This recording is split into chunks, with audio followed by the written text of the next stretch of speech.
আসসালামু আলাইকুম বন্ধুরা, স্বাগত জানাচ্ছি আমার আজকের ভিডিওতে আমরা দেখব সিএসএস স্টাইল। আবারও অ্যাকচুয়ালি গত ক্লাসগুলোতে আমরা একবার সিএসএসটা দেখেছিলাম, তাই না? এইচটিএমএল এর ভিতরে কিভাবে আমরা সিএসএস অ্যাড করতে পারি। তো আজকের ভিডিওতে আমরা আবার নতুন কিছু স্টাইল দেখব। ওকে, খুব বেশি কিছু দেখাবো না, কারণ এইচটিএমএল এর যেহেতু সিরিজ, সো সিএসএস এর খুব বেশি কিছু রাখবো না এটাতে। এর পরবর্তীতে সিএসএস সিরিজের ভিতরে সিএসএস এর বিস্তারিত থাকবে। ওকে, তো আমরা কি করলাম, জাস্ট একটা ফোল্ডার নিলাম, এটার ভিতরে আমরা দিলাম style.html, আমাদের পছন্দ মতো একটা নাম দিয়ে জাস্ট একটা ফাইল বানাইলাম। এর ভিতরে আমরা HTML5 লিখে এটা কি করব, অ্যাব্রিভিয়েশনে যাব, তাই না? কন্ট্রোল ই। তো এটা না করে আমরা প্রয়োজনে আরও কিছু স্টাইল করি, যেমন ধরেন এটার ভিতরে থাকবে সাপোজ ডিপ থাকবে কয়টা, সাপোজ এখানে থাকবে 3টা। ওকে, 3টা ডিপ থাকবে।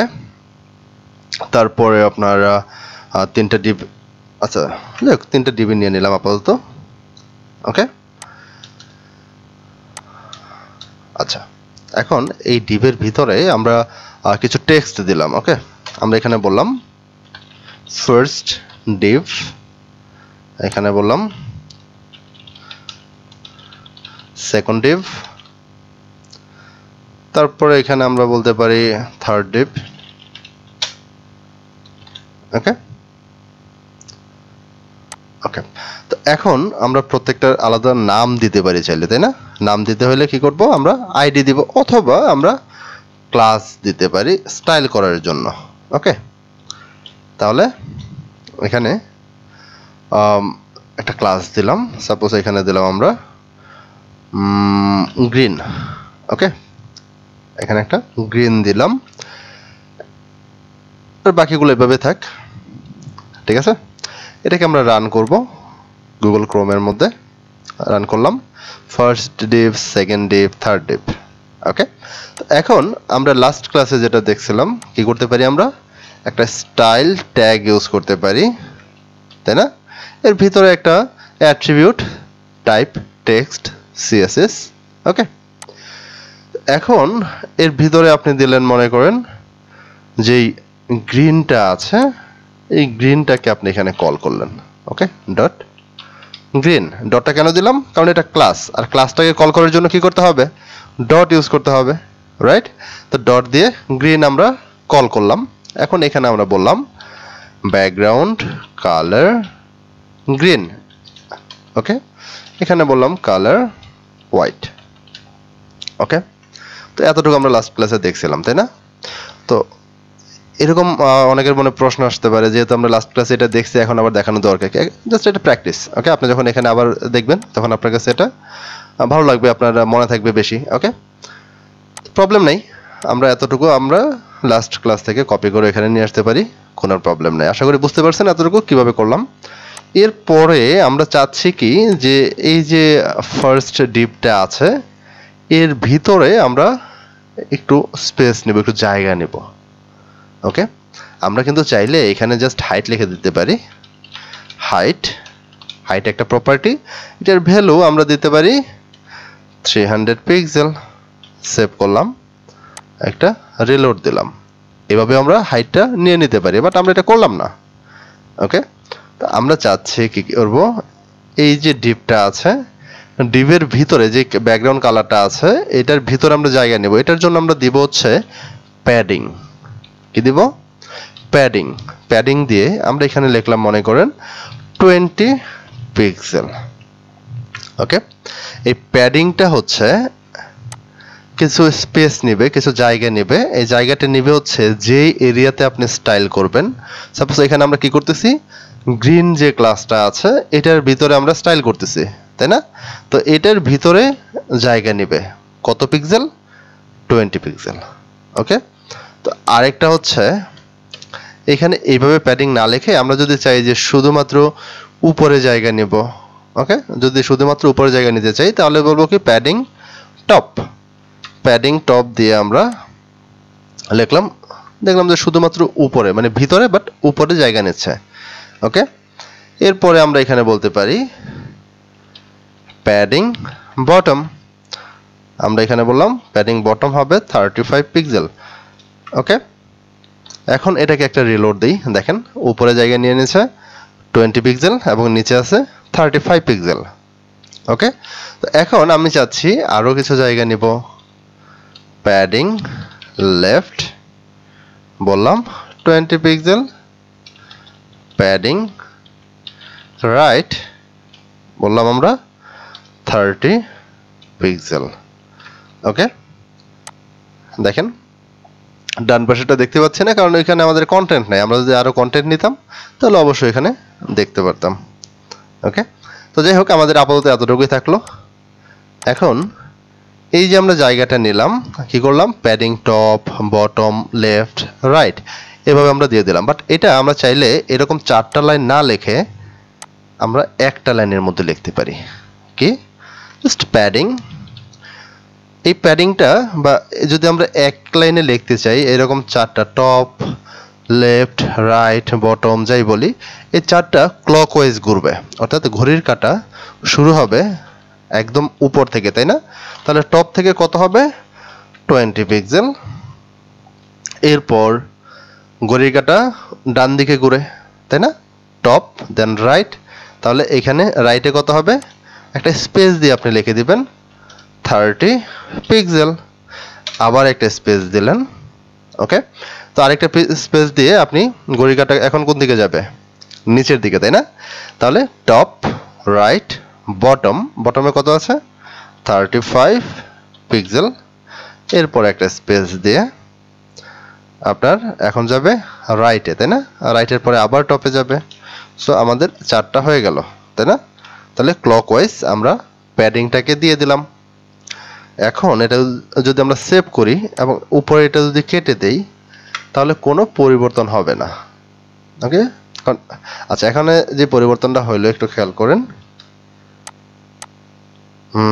একটা সেভ করি, এখানে একটা রিলোড দেই। ওকে, এটা ছিল। তাহলে এখন একদম লেফটে আমাদের কত ছিল, এখানে 20 পিক্সেল। ওকে, বাট এখানে আমরা দিছি কত 30 পিক্সেল, যার কারণে পরিবর্তনটা দেখা দিচ্ছে। ওকে, আমরা এখানে 20 পিক্সেল দিয়ে দিই এবং ওইটা যদি কেটে দেই তাহলে দেখেন এখন রিলোড দিলে সেম থাকতেছে, তাই না? তাহলে আমরা আমাদের যেখানে দরকার চারদিকেই প্যাডিং, ওইখানে এইভাবে দিতে পারবো, প্যাডিং দিয়ে তারপরে 4টা দিতে পারবো। যদি আমাদের চারদিকে সমান পরিমাণ প্যাডিং দরকার হয় তাহলে একটা দিলেই 4 জায়গায় হবে, অথবা যদি আমাদের যে কোনো একদিকে দরকার হয় তাহলে padding top bottom left right এরকম যে কোনো একটা ইউজ করে আমরা প্যাডিং দিতে পারবো। ওকে, তাহলে এখন যদি এরকম হয় যে আমার উপরে এবং নিচে দরকার 20 পিক্সেল, ডানে এবং বামে দরকার 30 পিক্সেল, এরকম যদি হয় তাহলে আপনি এখানে 2টা লিখলেই কাজ হবে। ওকে, তাহলে প্রথমটা উপরে এবং নিচে ধরবে, সেকেন্ডটা ডানে এবং বামে জায়গাটা নিয়ে নেবে। একটা রিলোড দেন, তাহলে উপরে নিচে 20 ডানে বামে 30, এ হচ্ছে প্যাডিং। ওকে, তো প্যাডিং কি করবে, একটা বক্সের ভিতরে জায়গা নেবে। আর আরেকটা আমরা দিতে পারি এখানে মার্জিন। ওকে, মার্জিনটা আমরা দিয়ে দিলাম 20 পিক্সেল, সেভ করলাম। মার্জিনটা নিয়ে নেবে বক্সের বাইরে। আমরা একটা রিলোড দিয়ে দেখতে পারবো, দেখেন এই যে আমাদের ডিপটা আছে, এখন উপরেও জায়গা আছে 20 পিক্সেল, ডানেও আছে বামেও আছে নিচেও আছে, কিন্তু জায়গাটা কোথায় আছে, দেখেন আমাদের যে গ্রিন কালারটা আছে এই কালারের বাইরে জায়গা নিচ্ছে, অর্থাৎ গ্রিন কালারটা হচ্ছে আমাদের গ্রিন ক্লাস ওই ডিপের মধ্যে, রাইট? এখন জায়গাটা নিল কোথায়, বক্সের বাইরে। ওকে, এ হচ্ছে বিষয়। এবং এটাকেও আপনি চাইলে মার্জিন টপ 20 পিক্সেল করতে পার, মার্জিন বটম আপনি 30 পিক্সেল করতে পারবেন, আবার মার্জিন লেফট আপনি 50 পিক্সেলও করে দিতে পারবেন। ওকে, তাহলে এখন একটু রিলোড দেন, দেখেন এখানেও মার্জিন আছে আমাদের। এই মার্জিনটা কি করবে, টপ লেফট রাইট বটম সব দিকে ধরবে, আর নিচেরটা আলাদা করে ডিফাইন করা আছে কোনটা কোন দিকে মার্জিন হবে। বাট একেবারে লাস্টে যেটা থাকবে এটার প্রায়োরিটিটা সব থেকে বেশি থাকবে, অর্থাৎ এখানে যেহেতু মার্জিন আছে এটা ওভাররাইট হয়ে নিচের এটা শো করবে। ওকে, তো এই প্রায়োরিটির ব্যাপারে আমরা সিএসএস এর মধ্যে আরও আলোচনা করব। তো আপাতত আমরা এতটুকুই বুঝলাম যে আমরা চাইলে মার্জিন এবং প্যাডিং দিতে পারি। মার্জিনটা হবে বক্সের বাইরে জায়গাটা নেওয়ার জন্য, বা ডিভের বা ট্যাগের বাইরে জায়গা নেওয়ার জন্য, আর প্যাডিং হচ্ছে ট্যাগের ভিতরে জায়গা নেওয়ার জন্য। এতটুকু মাথায় রাখলেই হবে। ওকে, তো এরপর আমরা আরেকটা বিষয় শিখব, সেটা হচ্ছে ফন্ট ফ্যামিলি। যেমন এখানে যে লেখাটা আছে, দেখেন এখানে আছে কি first Depp, second Depp, third Depp. এটা লেখাটা আমাদের মনে করেন লেখার স্টাইলটা পছন্দ না, আমরা একটু জুম করে নিলাম। ওকে, লেখার স্টাইলটা আমাদের পছন্দ হচ্ছে না। তো আমরা যারা এমএস ওয়ার্ড বা এমএস অফিস চালাতে পারি, অথবা আপনার ওয়ার্ডপ্যাড যাদের আছে, উইন্ডোজ যাদের আছে, সবারই আশা করি ওয়ার্ডপ্যাড আছে। এখানে যদি আপনি কিছু লেখেন, সাপোজ আপনি এখানে লিখলেন কি ফার্স্ট ডিভটাই এখানে আপনি লিখে দিলেন। ওকে, তো এইটাকে আমরা যদি এই লেখার স্টাইলটাকে চেঞ্জ করতে চাই, অথবা এখানে ফন্টের সাইজটাকে আমরা বড় করতে চাই, তাহলে কি এখান থেকে একটু মাউসটা এখানে নেন, দেখেন কি দেখায়, যেটা হচ্ছে ফন্ট সাইজ। এরপরে যদি আপনি এই বক্সের মধ্যে নেন, তাহলে এটা কি ফন্ট ফ্যামিলি। ফন্ট ফ্যামিলি হচ্ছে যে ফন্টটা আছে ফন্টের নাম। ওকে, যেমন এখান থেকে আমি এখন একটা ফন্ট আমরা ইউজ করলাম, দেখেন যেরকম চেঞ্জ হচ্ছে। ঠিক একইভাবে আমরা যদি এইখানে সিএসএস এর মধ্যে লিখি ফন্ট সাইজ, লিখলাম আমরা 20 পিক্সেল। ওকে, তো ফন্ট সাইজ আমরা 20 পিক্সেল লিখলাম, দেখেন ফন্ট সাইজটা একটু বড় হয়ে গেল, তাই না? আমরা যদি এরকম ডিভটাকে কল করি, যত ডিভ আছে সবগুলোকে, তাহলে কি করব, ডিভ ট্যাগটা লিখে দিব শুধু। ট্যাগের মধ্যে এখানে যদি আমরা লিখি ফন্ট সাইজ 20 পিক্সেল, তাহলে এইখানে যে সাইজটা আছে এটা অনেক বেড়ে যাবে, তাই না? আচ্ছা, এ হচ্ছে ফন্ট সাইজ। আরেকটা হচ্ছে ফন্ট ফ্যামিলি। আমরা যদি এখানে দেই যে ফন্ট ফ্যামিলি, এবং আমাদের তো আর নাম মুখস্থ নেই, তাই না?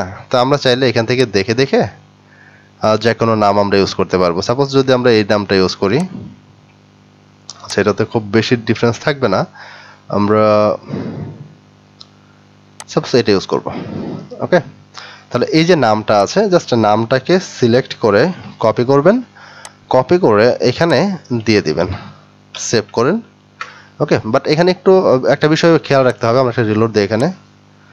এখানে একটা বিষয় খেয়াল রাখতে হবে আপনার, কি যদি নামটার ভিতরে কোনো স্পেস থাকে, ওকে, যদি এরকম কোনো স্পেস থাকে, তাহলে একটা কোটেশনের ভিতরে দিয়ে দিবেন, সিঙ্গেল কোটেশন অথবা ডাবল কোটেশনের ভিতরে আপনি দিয়ে দিবেন নামটা।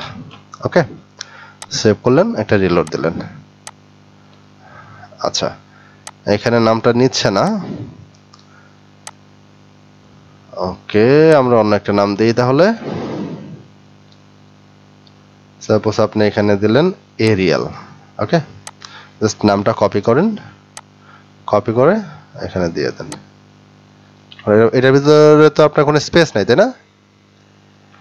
জাস্ট সেভ করে দেন, একটা রিলোড দেন। এখানে ক্লিয়ার? দেখেন ফার্স্ট ডিপ, এটার লেখাটা স্টাইল একরকম, এইগুলাই অন্যরকম। তাহলে এখন অন্য একটা ফন্ট আমরা দিই, এখান থেকে